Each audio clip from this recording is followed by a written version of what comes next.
Halo Sobat Ugris, selamat datang di Ugris TV, TV-nya mahasiswa Universitas PGRI Semarang. Bersama saya, Hamid Rahman, yang akan menemani kalian dalam program Kepoin ini. Oke, tapi sebelumnya, silahkan like and subscribe, dan juga komen untuk channel ini. Stay with me. 真夜中のドアを叩き帰らないでと泣いた Oke Sobat Ugris, kali ini kita kedatangan tamu istimewa, tamu eksklusif dari Presiden Mahasiswa Universitas PGRI Semarang. Kita sambut, please welcome Aditya. Halo semuanya teman-teman mahasiswa Universitas PGRI Semarang. Perkenalkan saya Aditya, Presiden Mahasiswa BEM Universitas PGRI Semarang tahun 2020. Mas Adit, apa kabar? Halo Mas Hamid. Sehat ya, Alhamdulillah, Mas? sehat. Mas Hamid gimana? Sehat ya? Sehat juga dong Mas. Terima kasih Mas Adit udah bisa datang di acara Kepoin ini, program Kepoin. Oke, kali ini kita langsung banyak ngulik tentang Mas Adit sendiri. Jadi untuk Sobat Ugris, silahkan bisa stay di channel ini, kita bakal kepoin Mas Adit. Jadi untuk yang belum kenal Mas Adit, tak kenal bukan tak sayang, tak kenal yakni ta'aruf. Ya, gitu ya Mas Adit ya. Oke Mas Adit, ini bisa datang di program ini gimana Mas ceritanya Mas? Soalnya kan Presiden Mahasiswa ini sibuk ya Mas ya. Kegiatannya banyak, agendanya banyak. Wah, ini bersyukur sekali di program ini bisa kedatangan Mas Adit. Nah, ini gimana? Meluangkan waktunya bagaimana Mas? Yang pertama ini ya, suatu kebanggaan ya karena bisa ngisi atau berkesempatan untuk ketemu sama teman-teman di channel Ugris TV di program Kepoin, menyempatkan hadir untuk ketemu sama teman-teman gitu sih Mas. Oh, berarti disempatkan skala prioritas gitu Mas ya. Oke, terima kasih Mas Adit. Nah, ini kita langsung masuk yang pertama. Jadi ini kan saya juga kemarin sempat dengar kabar-kabar dongengan lah Mas ya. Dongengan itu Mas Adit dari Lampung. Betul Mas? Ya. Asal dari Lampung, Hah? tepatnya di Kabupaten Lampung Tengah. Lampung Tengah. Ya. Dari Lampung, Sumatera bisa sampai ke Jawa, itu ceritanya gimana Mas? Sebenarnya ceritanya cukup panjang ya, tapi singkatnya memang jadi cita-cita ya kuliah di Jawa. Meskipun terjadi perdebatan yang cukup panjang ya di keluarga ya, terutama bapak sama ibu tidak mengizinkan untuk kuliah di Jawa karena memang anak terakhir. Soal izin ya Mas? Ya, karena apa tuh Mas? Izin karena harus memang anak terakhir. Pinginnya bapak ibu itu kan kuliah di Lampung aja supaya lebih dekat, tuh bisa pulang setiap bulan lah, mungkin sebulan sekali atau 1 minggu sekali. Tapi karena memang keinginan yang kuat untuk kuliah di Jawa, akhirnya memberikan alasan-alasan sih ke orang tua kenapa saya harus kuliah di Jawa. Oh, berarti hukumnya di Lampung anak terakhir pun juga harus mengurusi orang tua juga gitu Mas ya? Ya mungkin gitu ya, karena anak terakhir mungkin pinginnya orang tua untuk tetap dekat sama orang tua. Oke. Dan sudah dapat restu orang tua sampai ke Jawa langsung kuliah di Ugris ini?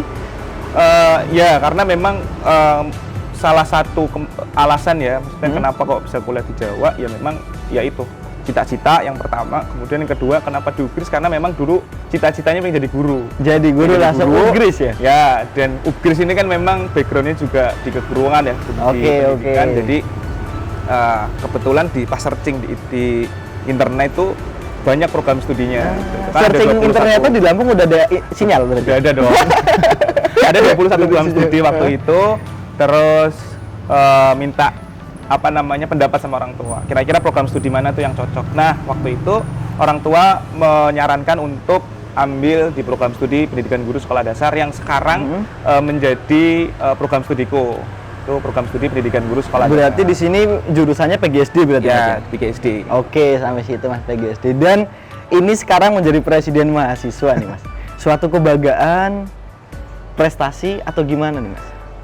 Mungkin kalau teman-teman banyak yang bilang itu prestasi ya, tapi aku kurang nyaman aja untuk disampaikan itu prestasi. Untuk dikatakan prestasi? Ya, karena gitu menurutku, karena bukan ini ya, tadinya nggak mengira lah untuk jadi ketua BEM atau presiden mahasiswa, karena menurutku itu jauh dari apa yang aku tadinya rumuskan di kuliah gitu.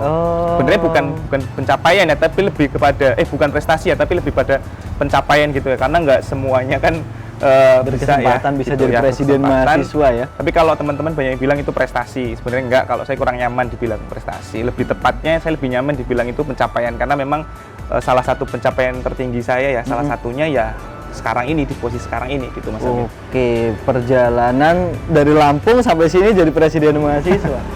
Kesan orang tua gimana? Udah cerita-cerita juga? Udah awal dulu mencalonkan diri untuk jadi presiden mahasiswa itu memang minta restu orang tua ya, itu penting banget. Restu orang tua itu dimanapun penting sekali teman-teman, Wih. karena memang itu setiap langkah yang kita lalui itu pasti ada doa orang tua. Makanya dulu minta restu sama orang tua untuk mencalonkan diri jadi ketua BEM gitu, dan alhamdulillah sama orang tua diberikan izin, diberikan restu untuk jadi ketua BEM. Dan alhamdulillah jadi. Alhamdulillah Nah, didukung itu sama ya teman-teman buat sobat-sobat mahasiswa. Ugris, restu orang tua itu penting sekali. Penting. Kayak gini. Buktinya ini bisa jadi presiden mahasiswa. Tepuk tangan buat Mas Adit. Oke Mas Adit, tapi kesannya sendiri buat ngurus BEM ini, buat jadi orang pertama ngurus BEM U ini, bilangnya BEM U ya Mas ya? Ya. BEM Universitas ya. Nah BEM U ini rasanya gimana Mas? Atau susahnya gimana? Yang jelas seneng ya, seneng, suatu kehormatan dan kebanggaan juga buat saya karena bisa berkesempatan untuk menjadi seorang leader lah, katakanlah gitu ya, Leader. pemimpin di tingkat lembaga mahasiswa, di tingkat universitas, karena memang waktu itu persaingan cukup ketat ya, sangat kompetitif gitu, sampai akhirnya alhamdulillah dipercaya sama mahasiswa untuk jadi bagian dari lembaga mahasiswa di tingkat universitas. Kalau dibilang kesannya banyak ya, saya dapat pengalaman banyak, kemudian dapat keluarga baru, Yes. terus ketemu sama orang-orang penting yang dulu ketika mahasiswa baru ngelihat sosok Pak Rektor tuh kayaknya kok susah untuk dekat sama beliau gitu, sampai akhirnya sekarang alhamdulillah diberi kesempatan untuk itu, beberapa kali ketemu Pak Rektor, beberapa kali ketemu sama pemangku kepentingan di tingkat universitas ya. Jadi itu yang membuat aku mungkin cukup terkesan di situ. Terkesan di situ. Kalau apa namanya ya, mungkin kalau capek, dibilang capek ya juga capek sebenarnya, tapi lebih dari itu sebenarnya esensinya nggak di situ, karena memang ketika menjadi pemimpin atau leader di tingkat organisasi itu sebenarnya bukan sekedar jabatan atau apa, tapi memang lebih penting dari itu adalah gimana caranya kita bisa mengakomodir nih orang-orang yang memang punya antusias untuk ikut organisasi di situ. Mengakomodir secara menjadi organisasi tertinggi BEM Universitas gitu Mas ya. Dan juga harus jadi pendengar yang baik mungkin Mas? Jelas, karena memang menjadi pemimpin yang baik itu sebenarnya salah satunya memang pendengar yang baik ya, karena Pendengar yang susah. baik. Orang kadang tuh dengerin susah gitu ya. Dia pengennya ngomong aja tapi kadang lupa untuk mendengarkan masukan, kritikan gitu. Ini nggak naif juga Mas ya. Di organisasi nggak selalu bahas tentang organisasi. Tentu pasti ada yang curahkan masalah hati, Mas Adit, aku gini Mas Adit, aku gini. Itu ada Mas. Kalau itu ini ya, itu hal yang biasa ya, artinya setiap dilematika di organisasi begitu. Artinya curhatan-curhatan, keluh kesah teman-teman yang di circleku, di lingkunganku memang ya seperti itu ya, capek lah organisasi, waktu jam tidur berkurang, terus ketemu keluarga jadi jarang, terus nggak punya waktu untuk main, untuk hangout, nongkrong sama teman-teman di luar sana. Berarti banyak menghabiskan waktu seputar BEM dan untuk anggota-anggota BEM. Kurang lebihnya gitu ya. Kurang lebihnya gitu. Jadi setiap hari kecuali weekend sih, kadang kalau weekend masih sempet untuk liburan lah gitu. Liburan untuk pribadi sendiri sama pasangan atau gimana nih Mas? Enggak sih, liburannya lebih kepada rehat aja, istirahat gitu dari weekend gitu. Enggak menyempatkan waktu bareng pasangan gitu? Enggak. Sebelumnya tapi malah aku nanya kebablasan nih Mas. Kenapa nih? Udah punya pasangan belum? Ya ini kira-kira udah punya atau belum? Nah kan kalau misalnya udah punya pasangan tuh takutnya kayak nanti pasangannya Mas Adit, pacarnya Mas Adit itu cemburu. Ya kan? Karena banyak membagi waktu nih di BEM.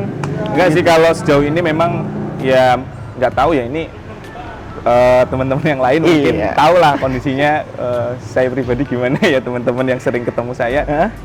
Kalau pasangan memang belum ada. Oke, pasangan belum punya ya. Jadi alhamdulillah terus di garis bawahi pasangan belum punya. Ya, masih belum bukan terganggu sih, tapi konsennya memang masih di organisasi, di BEM sendiri, karena jadi pengurus di BEM itu harus punya fokus yang kuat di situ, atau skala prioritas lah gitu. Jadi bukan hanya sekedar yang penting di sana gitu, bukan.